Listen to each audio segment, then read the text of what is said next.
Buenas, este vídeo es para intentar explicar de una forma sintética, compleja y espero que correcta, porque va a ser a primera vista, pues uno de los temas más fascinantes, una de las claves del mundo moderno, que son los inicios de la Revolución Industrial.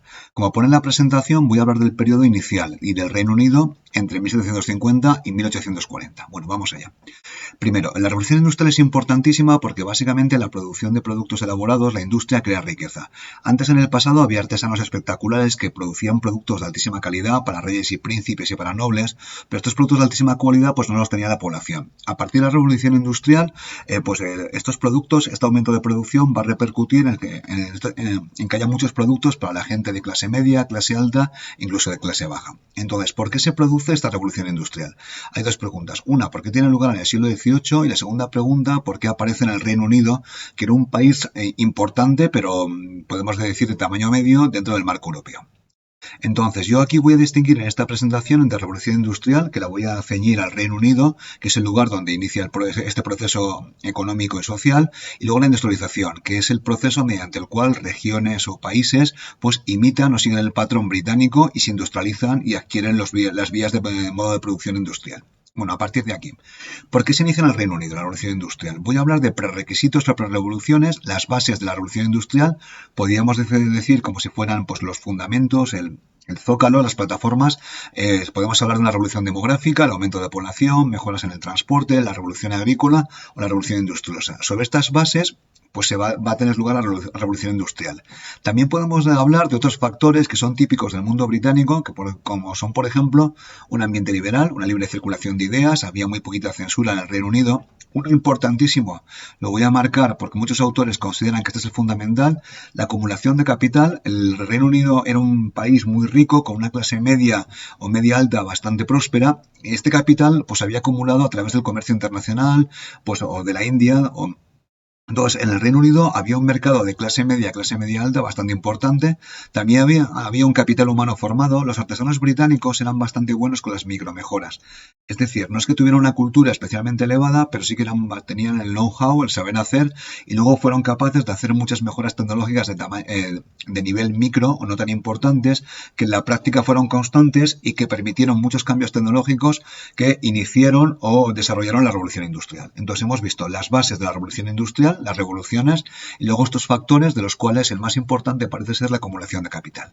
A partir de aquí vamos a ver algunos debates sobre la revolución industrial. Por ejemplo, Rostow, que es un teórico de la época de Kennedy, habla de la importancia del capital, de la industria del algodón y de cómo se produce un despegue, como si fuera un avión que la revolución industrial pues despegó en el Reino Unido. Dean y Cole, por ejemplo, han minimizado el papel del algodón, que muchos autores lo consideran fundamental, la industria textil y el algodón, y ponen en hincapié en otros factores, por ejemplo, el metalúrgico o el capital. Bayrok centra la idea de que la revolución industrial empezó a través de la revolución agrícola y a partir de ahí se transmitió al resto de sectores. Mokir, por ejemplo, pues no la inicia en la revolución agrícola, sino que habla de revoluciones paralelas, que son la agrícola, la textil, la metalúrgica, que tuvieron lugar todas a la vez, aunque a un ritmo diferente. En general, todos los autores hoy en día están en contra de las visiones rupturistas, es decir, del milagro, del invento, de los empresarios arriesgados que lo cambian todo. Hablan más bien de un proceso que dura unas cuantas décadas y que tiene lugar pues de forma gradual. De hecho, hay un concepto que se llama protoindustrialización, que es un poco para reseñar, para hacer mostrar de cómo se pasa del taller a las fábricas de una forma gradual. Bueno, a partir de aquí voy a hablar de las bases a las prerevoluciones que dan pie a la revolución industrial. La primera es la revolución demográfica, el aumento de la población. En el Reino Unido, que hay una imagen de la película Oliver Twist, pues continuaban naciendo los mismos niños que antes. La natalidad se mantiene alta. Antes nacían muchos niños, pero la gran diferencia es que en el siglo XVIII se produce un descenso importante de la mortalidad, sobre todo la infantil. ¿Y este descenso por qué se produce? Mejoras en la alimentación, los avances médicos, la higiene. Claro, si siguen naciendo los mismos niños y desciende la mortalidad tanto de niños como de adultos, se produce un gran aumento de la población. En muchos países esto ha supuesto un problema porque resulta que mucha población luego no tienen prosperidad económica, luego después tienen problemas y falta de expectativas, pero en el Reino Unido esto se solucionó a través de las migraciones. Mucha gente pues optó por emigrar a las colonias, a las 13 colonias, luego a los Estados Unidos, Australia, Nueva Zelanda posteriormente. La migración se convirtió en una válvula de escape que permitió aliviar las tensiones sociales. Bueno, esta es la primera base. La segunda base, bueno, aquí tenemos una imagen de Oliver Twist, donde se puede ver una de las casas de trabajo, casas de pobres, con muchos niños. En otros tiempos estos niños hubieran muerto ¿vale? Por la falta de higiene, de comida, etcétera, pero en el siglo XIX, pues consiguieron sobrevivir. Sus condiciones de vida eran espantosas, como aparece en la novela de Oliver Twist y en la película, pero bueno, supongo que es mejor que morirse. Disculpar el comentario, la digresión. A partir de aquí vamos a ver el transporte, las mejoras en el transporte que también tienen lugar. Este es un carruaje de la reina Isabel II para celebrar el jubileo. Bueno, es un carruaje de estilo del siglo XVIII, absolutamente elegante, y se muestra un poco el límite de la tecnología del transporte del siglo XVIII. Las carreteras en esta época eran terribles, llenas de agujeros y bandidos. He colocado una imagen aquí de África, ¿vale? Esto es una carretera pues en mal estado. Les podemos imaginar que las carreteras del siglo XVIII no serían demasiado diferentes. Eran inviables para el transporte de mercancías pesadas, sobre todo a larga distancia. El relieve era importantísimo. Por ejemplo, en Castilla, que es muy montañoso, pues había muchas dificultades para el transporte. Y bueno, solamente las carreteras reales, o sea, las pagadas por la monarquía, que eran pocas y muy escasas, solían ser buenas. Las carreteras reales servían para conectar los palacios reales con las capitales.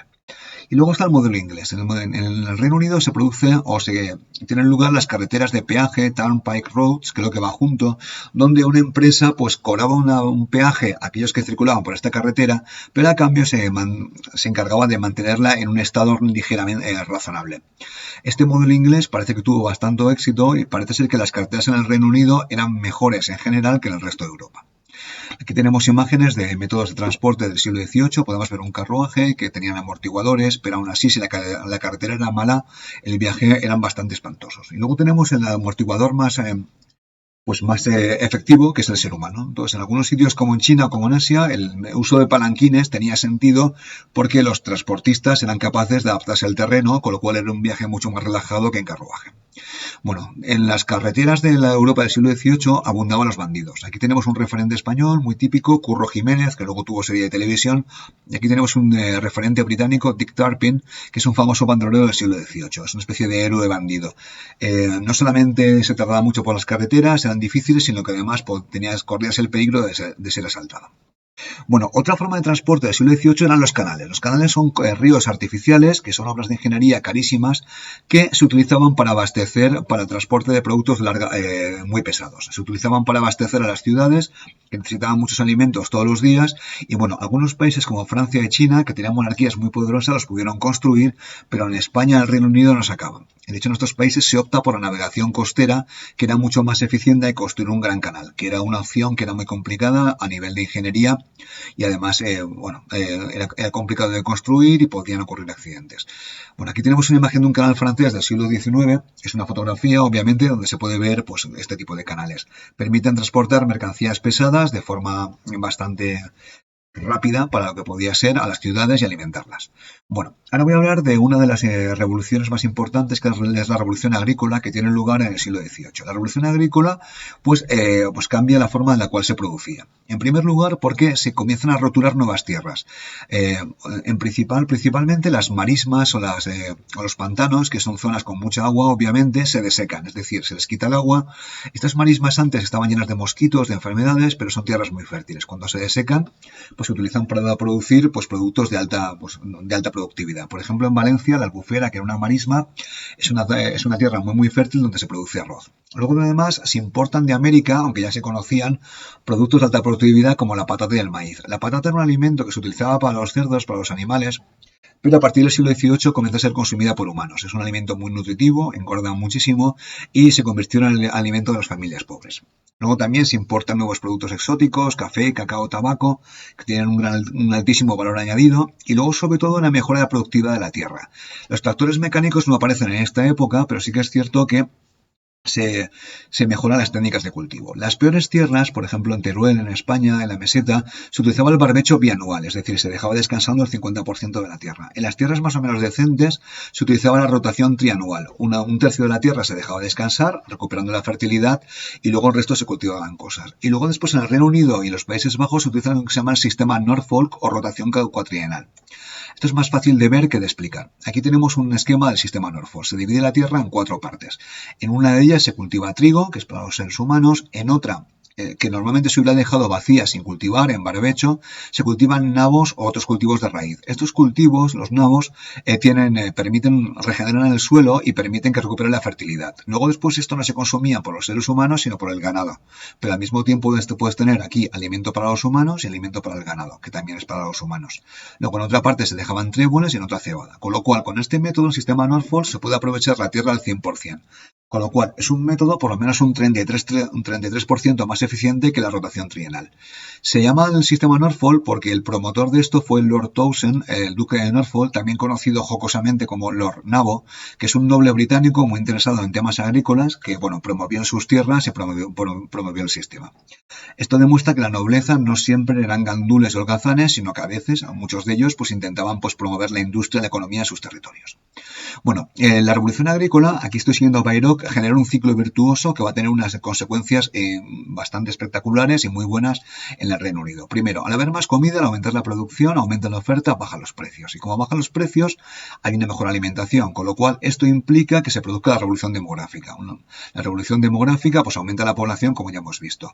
Además, como la población gasta menos dinero en comer que antes, porque los productos son más baratos, pueden comprar otros productos, como por ejemplo textiles o mercantiles, y generan un aumento de la actividad económica no agrícola. Además, se producen más ingresos, ahorros o capital, que luego son invertidos en la industria o en más agricultura o en empresas o en otras empresas. Este ciclo virtuoso probablemente es la clave del inicio de la industria británica. Bueno, luego finalmente voy a hablar de un concepto de los historiadores conocido como la revolución industriosa. El autor del concepto se llama Jan de Vries, que si no me equivoco es un autor holandés, que habla de cómo cambiaron las mentalidades acerca del trabajo en el siglo XVII y siglo XVIII.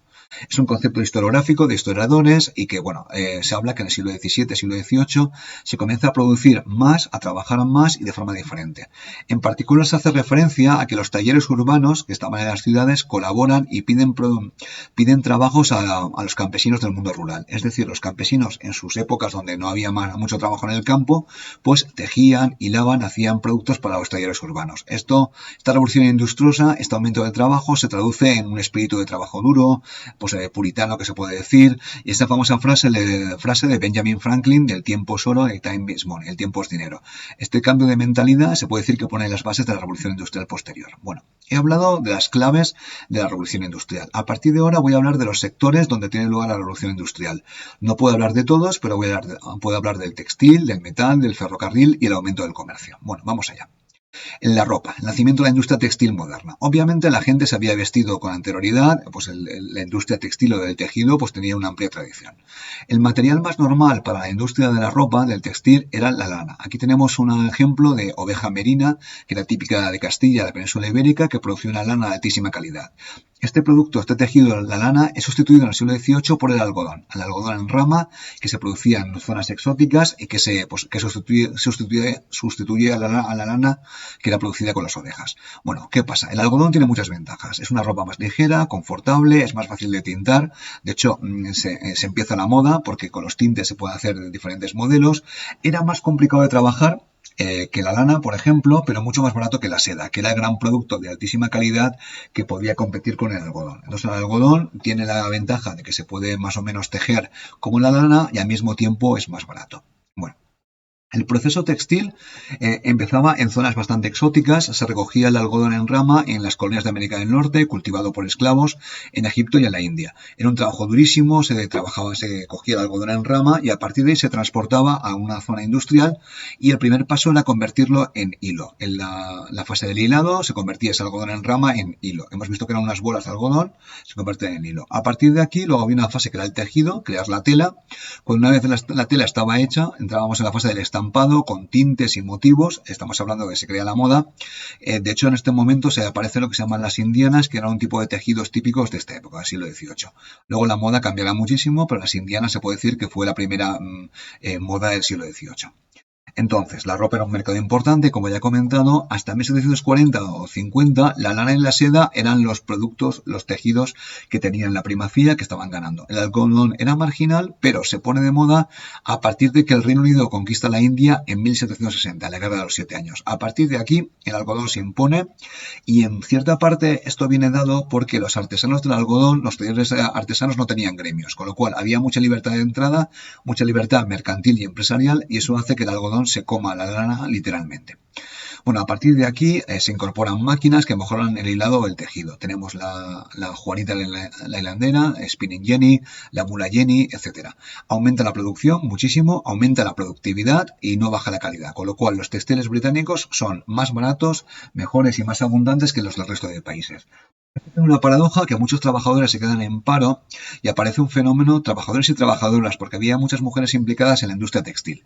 Entonces, este genera lo que se llama el fenómeno del ludismo. Esto viene por un señor llamado Henry Ludd, que no se sabe si está inventado o no, que destrozó máquinas. El ludismo se puede definir como ese movimiento obrero artesanal de finales del siglo XVIII que intenta acabar con las máquinas porque generaban pues, paro y desempleo entre los trabajadores del algodón.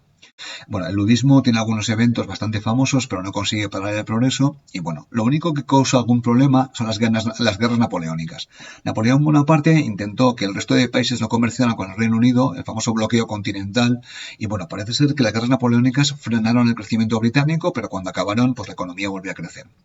Y bueno, incluso cuando acabó las guerras napoleónicas, las colonias españolas de América del Sur, pues Argentina, la Gran Colombia, Perú y México, se liberan del dominio español, con lo cual se comienzan a exportar textil británico a los nuevos países. Bueno, aquí tenemos algunos inventos de la Revolución Industrial. Son inventos muy tontos, muy sencillos, hechos por artesanos, por gente muy humilde, pero al mismo tiempo muy formada, que permiten aumentar la producción y la productividad. Aquí tenemos la lanzadera de Kai, la Flying Shuttle, que es una forma, aquí está en inglés, que permite acelerar el tejido. Entonces, una forma, pues se coloca aquí el hilo, no tengo mucha experiencia, pero eso permite pues tensar y tejer de forma mucho más fácil. Otros inventos son Juanita la hilandera y la Mula Juanita, que se puede ver fácilmente que la Mula Juanita es una variable de Juanita la hilandera, que son máquinas, si no me equivoco, para hilar y que permiten hilar mucho y mejor. Este tipo de máquinas son las que causan el ludismo porque muchas trabajadoras se quedaron sin trabajo al haber una máquina que hilaba mejor que ellas. Luego está la Waterframe, que es una variante más elaborada para el hilado. Y bueno, aquí tenemos un ejemplo, me salgo del tema de 1900, donde se puede ver una máquina industrial textil de 1900. Se puede ver que son máquinas bastante complejas, donde se empleaban niños, que sus dedos finos eran muy útiles para pues, romper enredos, etcétera. Esto es una máquina textil de 1900. Bueno. He hablado de la industria del textil, ahora voy a hablar del metal, de la industria metalúrgica que también se desarrolla con bastante fuerza en el siglo XVIII. Como pasa en el textil, la gente ya conocía cómo trabajar el hierro y el acero. Obviamente tenemos las espadas samurái, las katanas. En la antigüedad había una tradición, casi desde la prehistoria, desde la época de los metales, de trabajar el metal. El único problema es que fundir el hierro, trabajar el hierro, costaba una cantidad ingente pues, de combustible. Entonces, el combustible, el hierro, había que calentarlo a temperaturas altísimas, estamos hablando de 2000 grados. Entonces, hay nuevas técnicas como el pudelado o nuevos hornos mucho más eficientes. Y a partir del hierro, pues básicamente natural, que es una piedra que tenía muchas impurezas, se va creando, se va refinando. Se crea arrabio, hierro colado, hierro dulce y acero. Cada uno de estos materiales tiene cada vez menos impurezas. No soy ningún experto, el acero se ve que tiene un poquito solamente de carbono y el resto pues tiene otras aleaciones. Entonces, cuanto más se refina, pues requiere pues, más combustible. Si el combustible era malo, por ejemplo, carbón vegetal o carbón de mala calidad, pues aparecía con azufre y el metal que resultaba, ese hierro colado, era quebradizo. Entonces, hacía falta no solamente mejores técnicas, sino además un carbón de buena calidad. Aquí tenemos un carbón de mala calidad, que se usaba para otras cosas. Esto es un carbón vegetal. Aquí tenemos un carbonero vasco, que está pues, y aquí tenemos otra imagen de los carboneros. Este carbón vegetal era muy útil para muchas cosas, para calentar, para hacer fuegos, pero no era bueno para la industria metalúrgica. De hecho, este carbón bueno estaba en el Reino Unido. Las minas de Gales, ¿vale?, que están por aquí, es una región del Reino Unido que tenía un carbón de altísima calidad que permitía hacer crear un hierro colado y un acero relativamente razonable y barato. Además, con la técnica del pudelado, pues conseguían hacer un hierro con muchísimo menos combustible que antes. Aquí tenemos una imagen de los mineros de Gales, la foto es de 1947, es del siglo XX, pero se puede ver que las condiciones de los mineros no eran especialmente buenas. Bueno, aquí tenemos uno de los primeros puentes de hierro del mundo, es de 1780, si no me equivoco, está en el Reino Unido. Entonces, el hierro, que era un material carísimo, con las nuevas técnicas, ahora era más asequible y se podía utilizar para muchas más cosas. Bueno, he hablado de la revolución textil, la revolución del hierro, metalúrgica, ahora de los transportes. La evolución de los transportes empieza con la máquina de vapor, que básicamente no es un transporte, pero es la clave de la revolución. La máquina de vapor fue inventada por un ingeniero, si no me equivoco creo que era escocés, pero hablo de memoria, James Watt, que inventa la máquina de vapor. Era un artilugio enorme y esto se inventa en el Reino Unido, en cierta forma, porque había un capital humano preparado, una alfabetización alta. Pero, si no me equivoco, la primera máquina de vapor se inventó en el Reino Unido. Perdón, en Francia. Creo que es un tal Denis Papin, hablo de memoria. Entonces, ¿por qué en Francia se inventa pero no se desarrolla y se desarrolla en el Reino Unido? La diferencia es que en el Reino Unido había capital, había empresarios animosos, gente con dinero y con ganas de invertirlo, que le dieron el desarrollo, promocionaron la máquina de vapor de James Watt. Aquí tenemos la máquina de vapor, yo la he visto en real en un museo de Berlín y son enormes. Y estas máquinas de vapor se inventan básicamente para trasladar minerales y agua en las minas, de abajo arriba. Y la máquina de vapor permite transformar la energía calorífica del carbón en movimiento. Esto, que es algo muy tonto, pues revoluciona el mundo de los transportes. Entonces, bueno, ¿por qué se desarrolló la máquina de vapor? Una función clara, era para extraer agua y minerales de las minas, luego había mejoras en la producción, el hierro era mucho más trabajable, Boulton, el empresario que era amigo de James Watt, financió y permitió el proyecto y lo promocionó, y luego había innovaciones constantes. Esta máquina, que era enorme, pues se fue disminuyendo en tamaño, se fue haciendo mucho más eficiente, y claro, a partir de aquí, si habíamos conseguido mover el agua y el mineral de abajo arriba, ¿por qué no moverlo de lado a lado? Entonces, para mover esto hacían falta raíles, y a partir de aquí se inventa el tren, ¿vale? Que, si no me equivoco, es el ingeniero Stephenson quien hace el primer tren. Aquí tenemos una competición donde hay competiciones de qué locomotora se mueve mejor, tiene lugar en 1830. Esto era un poco de cara a la galería, es un poco como si fuera un espectáculo de magia. Pero bueno, la idea ya estaba puesta y en el 31 se construye la primera línea de ferrocarril entre Liverpool y Manchester, dos ciudades cercanas, pero es la primera línea de ferrocarril. Entonces, la locomotora ya estaba inventada. El principal problema era atender las vías, que esto es una obra de ingeniería muy complicada y para la cual además hacía falta mucho hierro. Pero como en el Reino Unido había una industria del metal potente, pues habían fábricas suficientes para proveer con el hierro barato necesario para el ferrocarril. Los británicos construyeron la primera línea con un espíritu empresarial, emprendedor y útil. Obviamente, una línea de ferrocarril entre grandes ciudades permitía transportar personas, la velocidad era más o menos de 25 o 30 km por hora y además permitía transportar todo tipo de productos. La función que antes hacían los canales, que en el Reino Unido no había, pues ahora hacía el ferrocarril. En otros países tardaron un tanto en darse cuenta que el invento era increíble, que iba a cambiar el mundo. En Francia, por ejemplo, no se adoptó por reticencias políticas. Es en época de Luis Felipe, que si no me equivoco, y luego solamente poco a poco en el resto de países fueron construyendo las primeras líneas de ferrocarril. La primera en Francia, si no me equivoco, tuvo lugar entre París y Versalles. En España, la primera tuvo lugar en Cuba, luego Barcelona, Mataró, Madrid, Aranjuez. Y bueno, poco a poco se fueron construyendo. Aquí tenemos la primera línea de ferrocarril entre Liverpool y Manchester, dos ciudades muy pobladas y bastante cerca. Y aquí hay una pequeña tabla donde se puede ver la delantera que tenía el Reino Unido en el ferrocarril. En 1840, pues el Reino Unido tenía construidas 2.390 kilómetros de vías de ferrocarril, mientras que el resto de países pues tenían muchas menos. Aquí es bastante curioso como Bélgica, que es el segundo país que se industrializa, es quien va siguiendo al Reino Unido. Bélgica, para su pequeño tamaño, tenía mucho ferrocarril. El resto de países están claramente desfasados. Por ejemplo, Italia 20 kilómetros, en España no habían comenzado, en Suecia tampoco, etc. Bueno, ahora finalmente voy a hablar del comercio. El comercio es un tema complicadísimo que tiene un montón de variantes y yo solamente voy a dar algunos trazos. Entonces, hemos visto que aumenta la producción en todos los niveles, la textil, la metalúrgica y otro tipo de sectores. Entonces, el textil y los productos británicos eran mejores y más baratos que el resto de productos de otros países. Ante esta situación, era posible adoptar dos políticas. Primera política, una que se llama proteccionismo. El proteccionismo es una política de comercio exterior que consiste en poner aranceles, en proteger. Un arancel es un impuesto a los productos que vienen de fuera, con lo cual, si un producto británico viene de fuera, tiene que pagar un impuesto, con lo cual es más caro que nuestro producto. Es una forma de proteger a la industria nacional. La gente que defiende este sistema dice que hay que dar tiempo a las industrias nacionales para que se desarrollen y hagan productos más baratos. Otra posible opción es el libre comercio. El libre comercio consiste en no poner aranceles y así los consumidores pues tienen los productos más baratos. No se colocan aranceles a los productos de fuera. Esto tiene el inconveniente que si el producto de fuera, por ejemplo el británico, es mucho más barato que el producto nacional, pues acabará destruyendo las fábricas y acabará desindustrializando el país. Bueno, aquí hay las dos posibles políticas, proteccionismo o libre comercio. Por supuesto, siempre hay un libre camino entre las dos, a mitad de camino. Un problema del proteccionismo es que si un país pone medidas proteccionistas, es decir, pone aranceles a los productos de fuera, el otro país pondrá aranceles a los del otro país. Bueno, otro fenómeno que tiene lugar en esta época es el comercio triangular, que ya había empezado en el siglo XVII. El comercio atlántico entre África, Europa y América, tanto el norte como el sur, pues se hace mucho más intenso. De África venían esclavos y oro y materias primas que iban a Europa o América del Norte, también a América del Sur en cierta parte. De Europa se hacían productos manufacturados que se enviaban a América, algodón, y América pues también generaba materias primas. En este aspecto, en América del Norte, los Estados Unidos consiguen desarrollar una industria propia, mientras que en los estados del sur, en Argentina, Perú, Colombia, etcétera, pues no consiguen generar una industria propia que sea capaz de competir. Bueno, este aumento del comercio, pues obviamente, fue ayudado por los medios de transporte. Aquí tenemos el barco de vapor. El barco de vapor resultó muy útil para los canales y para los ríos, que eran navegables, pero resultó bastante poco útil para los océanos, donde era muy peligroso navegar con un barco así. De hecho, en los océanos, en el Atlántico, en el Pacífico, se continúan usando barcos de vela hasta bien entrado el siglo XIX. Aquí tenemos un cuadro de John Turner, que está en la National Gallery, donde se puede ver un viejo barco de vela, ¿vale? Un barco de línea, pues transportado, pues un barco de vapor al desguace.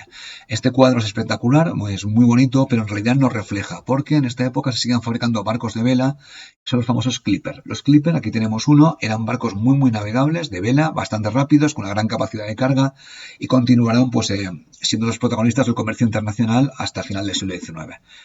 Uno de los clippers más conocidos se llama el Catisar, que tenemos aquí, ¿vale? Que es un clipper que son barcos elegantes, muy navegables, etcétera, que siguieron siendo fabricados. Bueno, finalmente, para hablar del comercio, y voy a acabar con esto, tengo que hablar de las compañías comerciales. Una compañía comercial es un tipo de empresa en la cual la gente no quiere jugarse el dinero y compra solamente acciones. Entonces, tú solamente te juegas el dinero que tú pones en la acción. Estas compañías comerciales por acciones se convierten en comunes en Inglaterra y luego en el resto de países, en el Reino Unido. Comienzan a funcionar y porque permiten ahorrar riesgos y permiten también que se creen empresas que necesitan un alto capital. Bueno, de estas compañías comerciales, la más importante es la Compañía Inglesa de las Indias Orientales, que si no me equivoco fue fundada en el siglo XVII, era una compañía por acciones, y esta compañía inglesa, ¿vale?, aprovechándose de la Guerra de los 7 años, conquistó Bengala. Bengala es una de las regiones más populosas de la India, riquísima, y conquistó gran parte de la India. Como era esta compañía muy rica, pagó mercenarios, y en 1805, como pone ahí, se habían convertido en protectores del emperador mogol. De hecho, dominaban una zona y más o menos eran los dueños, los dueños o dominaban a 200 millones de personas. Esta compañía se hizo de oro, comerciaba con té, con opio, con especias, con algodón, tiene un ejército propio. Entonces, esta compañía inglesa de las Indias Orientales, bueno, pues es típica del siglo XIX, del siglo XVIII y siglo XIX. Bueno, creo que he dejado claro que el comercio aumenta y que se crean compañías por acciones que son claves y son precedentes de las actuales. Bueno, espero que se haya entendido el tema y con esto he acabado.